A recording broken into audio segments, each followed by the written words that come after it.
নমস্কার বন্ধুরা, কুকুই সুপ্রিয়া চ্যানেল থেকে সবাইকে স্বাগত জানাই। আজকের আবার দারুণ স্বাদের একটা রেসিপি নিয়ে এসেছি। আজকের বানাবো মূলো শাক ভাজা। তো এখন অফ সিজন শাক, তো বাজার থেকে দাদা নিয়ে এসেছে মূলো শাক ভাজা। কি কি নিয়েছি একবার দেখিয়ে দেবো।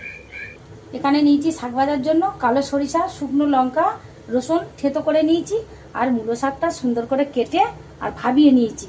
কেন এখন অফ সিজনে তো শাক টিটকুরি লাগবে, হেভি টেস্টি হবে মূলো শাক ভাজা বলে কথা না। গরম ভাত দিয়ে ভালো লাগবে। চালিয়ে নিয়েছি, কড়ার মধ্যে দিয়ে দেবো শাক ভাজবো সরিষার তেল, দিয়ে দেবো সরিষা আর শুকনো লঙ্কা। তেলটা গরম হয়ে রসুন থেতো করা ভালো লাগে। এমনি রসুন দিলে তরকারি টেস্টফুল হয়, এই ভাজাটা টেস্টফুল হয়, আর কুচুলো সেন্টও বার হয়। হ্যাঁ, শাক ভাজা হাফ চামচ হলুদ গুঁড়ো। রসুন লাল হয়ে গেছে, দিয়ে দেবো এবারে দেবো হাফ চামচ লবণ। কেমন লাগছে দেখতে দেখুন। সেই সেন্ট, সেই গন্ধ, হ্যাঁ, যেমন দেখতে সুন্দর তেমনি খেতেও টেস্টি। মূলো শাক ভাজা ভালো লাগে। মূলো শাক ভাজা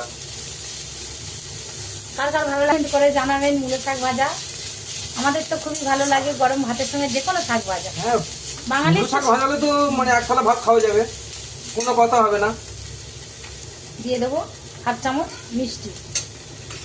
তো আমার শাক ভাজাটা বন্ধুরা কমপ্লিট হয়ে গেছে। আমি এবারে গ্যাসটা অফ করে দেবো।